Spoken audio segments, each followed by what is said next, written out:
Los temas que se han tratado son los genéricos de las migraciones, como todos los años, es decir, el derecho al desplazamiento que tienen las personas, cómo eso está amparado por las convenciones internacionales, y este año específicamente se ha tratado sobre el derecho de asilo, que fue en definitiva la piedra angular sobre la que se construyó Europa después de la Segunda Guerra Mundial. El derecho de asilo ha sido fundamental en la concepción de una Europa, se basa en el principio de hospitalidad, en el principio de solidaridad, y eso ha sido determinante. Yo creo que estamos en un momento clave, y esto ha quedado muy claro por todos los ponentes en las jornadas, en los que tenemos que elegir entre una degradación y una desintegración de Europa o una relegitimación basada en los principios y en los derechos fundamentales que han servido de base a Europa. Yo creo que estamos viviendo un momento muy preocupante en Europa, donde hay una alza de cada clase de xenofobia y donde hay también un cierre de fronteras, un cierre de la migración en absoluto en muchos sitios. Se está intentando luchar contra la migración de una manera ya militar en algunos sitios o policial, y esto no funciona, genera más caos, genera muchos abusos de derechos humanos, mucha miseria, muchas muertes en el mar. Y yo creo que realmente se puede ver que también hay en Europa, otra Europa que quiere movilizarse de una manera más positiva, con los refugiados, por ejemplo. Yo creo que tenemos que aprovechar esto y decir, podemos buscar otro modelo para tratar este fenómeno. Estamos volviendo a pautas de comportamiento y a imágenes que recuerdan los periodos más negros de la historia europea, ¿no? Esos trenes con personas acarreadas como ganado, los campos de concentración, las alambradas, el hecho de que contemos a los refugiados como mercancías, uno entra, uno sale, etcétera, llaman a fallas muy profundas en lo que serían los fundamentos del imaginario colectivo europeo. Yo creo que en primer lugar llaman a una pérdida de los vínculos de solidaridad, sin los que no existen los vínculos sociales, lo que se puede explicar en los términos más o menos banales de el incremento del modelo individualista posesivo, que fue objeto de un libro célebre del siglo pasado de Macpherson, la teoría política del individualismo posesivo, que en realidad propone que no hay tantos ciudadanos como clientes o consumidores, y por lo tanto que lo que se es como cliente y como consumidor en función de tu capacidad de consumo y de adquisición, ¿no? Y luego, de otra parte, es evidente que hay una crisis muy profunda del proyecto europeo, hay una crisis muy profunda del modelo político europeo, hay una crisis muy profunda de la lealtad a la palabra dada, que es la lealtad al derecho y por lo tanto la lealtad a las reglas de derecho, que tiene su excusa en los procesos de renacionalización emprendidos por los gobiernos de los Estados miembros, de donde mi afirmación de que antes de arriar las banderas de la Unión Europea en protesta por la crisis de refugiados, habría que arriar las banderas de los Estados miembros o por lo menos la bandera del gobierno correspondiente. Hoy, en un mundo globalizado, ya no sirven los estados soberanos como ámbito de poder. Esas son instituciones del siglo XVIII, XVII, XIX. Ni siquiera para la segunda mitad del XX ya eran. Es decir, yo creo que hay pocas tareas tan importantes hoy para el respeto de los derechos humanos, por ejemplo, como que haya instancias internacionales con poder ejecutivo.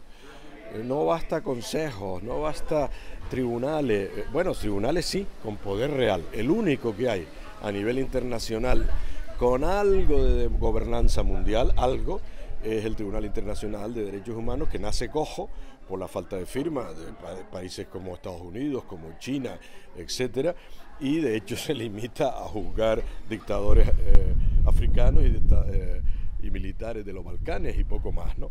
Entonces, a niveles económicos, a niveles políticos y en el tema que aquí nos trae, a niveles migratorios, debía haber un ámbito mundial con capacidad de decisión que, por ejemplo, en la valla que yo he vivido, en la frontera que yo he vivido, esté por encima de España y de Marruecos y le diga, mire, no, su interpretación de lo que es derechos humanos aquí es correcta o es incorrecta.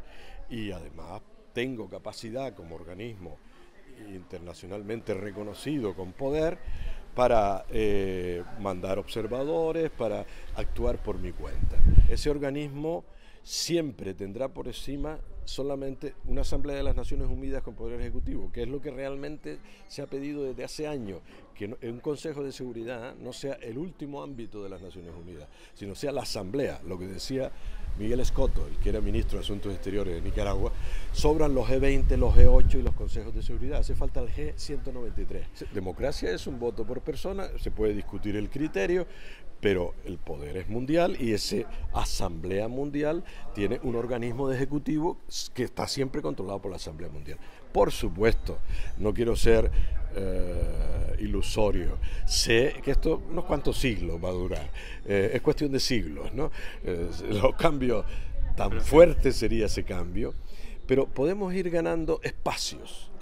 Se ha ganado ese pequeño espacio del Tribunal Penal Internacional.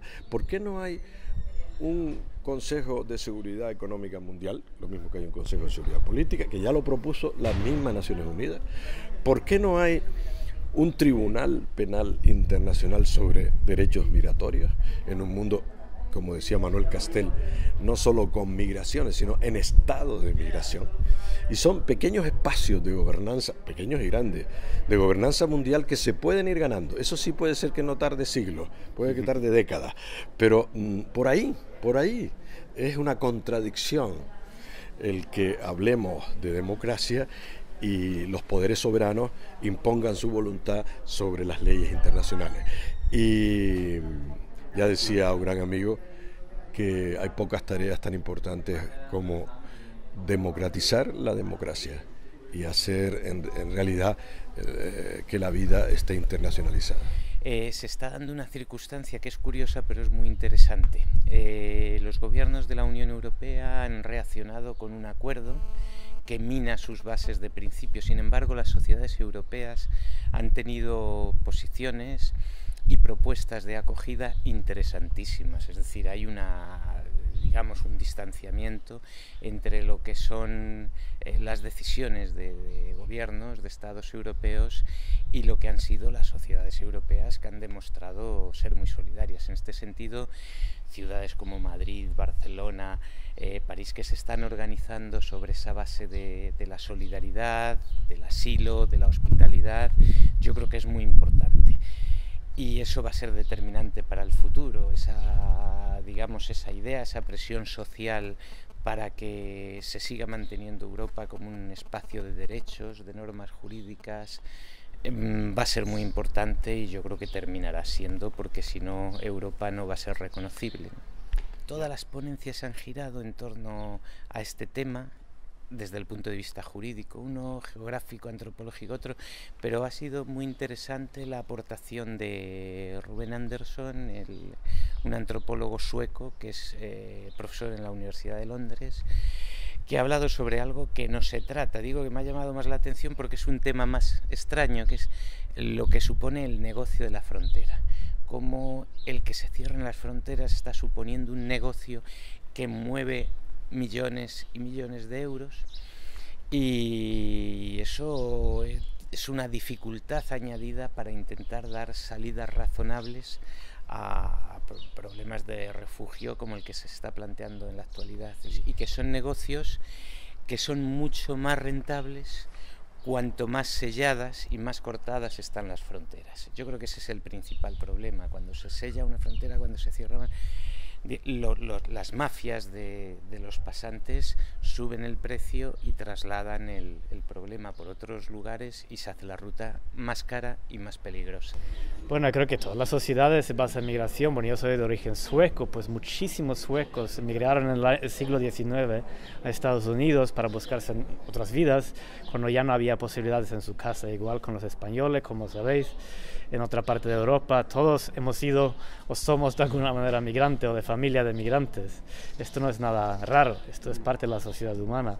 Y pues sigue habiendo migrantes en Europa, no tenemos que olvidar que hay muchísimos inmigrantes que siguen llegando, y refugiados que siguen llegando de mucha manera, que no se puede parar simplemente poniendo una valla o una barrera en su camino. La gente va a seguir desplazándose, porque es parte de nuestra historia y parte de nuestro presente. No es posible combatir el terrorismo, no es posible combatir el delito en general restringiendo derechos y libertades. Históricamente es que además nunca ha sido así. La historia del derecho penal desde el siglo XIX es muy clara en esto y nos enseña mucho. Cuando se han restringido derechos, cuando se han restringido libertades, eso ha supuesto un plus muy negativo para la sociedad en general y sin embargo no ha contribuido a resolver el problema, ¿no? Hemos intentado ahora de poner barreras para excluir a gente de Europa, que familias que vienen huyendo de la guerra, por ejemplo, con sus niños, intentando llegar a un sitio seguro donde puedan vivir, donde puedan jugar, pues ya no pueden porque no pueden llegar, hay una barrera ahí entre medio. ¿Qué tienen que hacer? Pues poner su vida en peligro en un barco. Y esto no ayuda a nadie. Y de alguna manera hay que buscar otra solución para que esta familia pueda estar bien. Pues de buscar vías legales, por ejemplo, tener una alternativa a lo que son las redes de pasadores, lo que son los barcos, la patera, tener una real alternativa que la gente pueda utilizar en países cerca de zonas de conflicto, por ejemplo, que no pueden seguir ahí indefinidamente todos, tiene que haber alguna vía de escape y hoy en día ya no hay. Hölderlin decía que allí donde crece el peligro, crecen las posibilidades de salvación. Y no es ninguna estupidez, porque tenemos esa constancia de que cuando somos conscientes de un riesgo común, es cuando redescubrimos el vínculo que tenemos con los otros. Cuando aparece una catástrofe o la inminencia de un peligro que realmente nos amenaza a todos y que vemos que nos amenaza a todos, no en tanto que persona de Murcia de 62 años, sino en tanto que pertenezco a ese grupo más amplio, las posibilidades de reacción están. Yo quiero creer que están esas posibilidades de reacción, pero no por un milagro. Yo no creo que eso se vaya a producir por un milagro o porque venga un líder, un mesías que nos salve. Yo creo que nosotros somos capaces de responder. Yo creo que en medio de esta crisis hay ejemplos muy numerosos de la capacidad de reacción solidaria ciudadana. No solo reacción, digamos, de hacer gestos heroicos o sacrificados, sino de decir, no, nosotros, yo como ciudadano no puedo soportar esto, quiero otra cosa, voy a presionar, voy a emprender acciones, voy a hablar con otra gente y al menos lo primero que voy a hacer es voy a hablar con otros para ver si están descontentos igual que yo y para ver qué podemos hacer. Seguramente no tenemos las respuestas todos y cada uno de nosotros, pero el comienzo de esa toma de conciencia y la voluntad de relacionarme con los otros para desarrollar en una línea que tiene que ver para mí con el trasfondo de justicia que hay detrás de los movimientos de expresión del descontento, no solo como rechazo, sino como necesidad de construcción, son razones para la esperanza. Yo creo que hay razones para la esperanza. La jornada me parece una iniciativa súper importante, muy interesante y me gusta mucho que se hace aquí, digamos a pie de playa casi, donde realmente han llegado durante muchos años migrantes en sus barcos y donde hay muchos profesionales de la migración aquí mismo en el pueblo que puedan venir y participar, escuchar, hablar, así que me parece una iniciativa estupenda. Y después ha sido corroborado lo que más me ha gustado al llegar aquí, al ver ya el grupo que hay real, lo que se olfatea de mentalidad, de buen rollo diríamos, y de esfuerzo admirable de 13 años. Esto nació como una réplica al Ejido, ya lo que ocurrió en el Ejido y esta constancia que han tenido. Yo digo que estos son terrenos liberados, como decíamos en El Salvador, a la zona donde estaba la guerrilla, zona liberada, pequeños espacios con gente de mentalidad abierta y muy humano. Entonces, aparte del agradecimiento, admiración de la constancia, hoy estas islas que hay en un sistema que va por otra línea, de mantener las reivindicaciones humanitarias profundas y democráticas profundas y alternativas profundas, esto hay que cuidarlo como un jardín. Y luego finalmente sí, hacer una cuestión que para mí es importante, lo llevo casi en el ADN, que es el tema de los menores. La Convención de Derechos del Niño está suscrita por todos los países del mundo excepto 2, son Somalia y Estados Unidos. Esa convención toma una opción muy clara y dice que los menores serán protegidos en todos los países del mundo independientemente de su nacionalidad. UNICEF ha protestado fuertemente porque en el acuerdo de la Unión Europea con Turquía no se ha hecho por primera vez ninguna alusión a los menores, porque los menores son muchos los que están en el frente y además un 25% de los muertos ahora del Mediterráneo.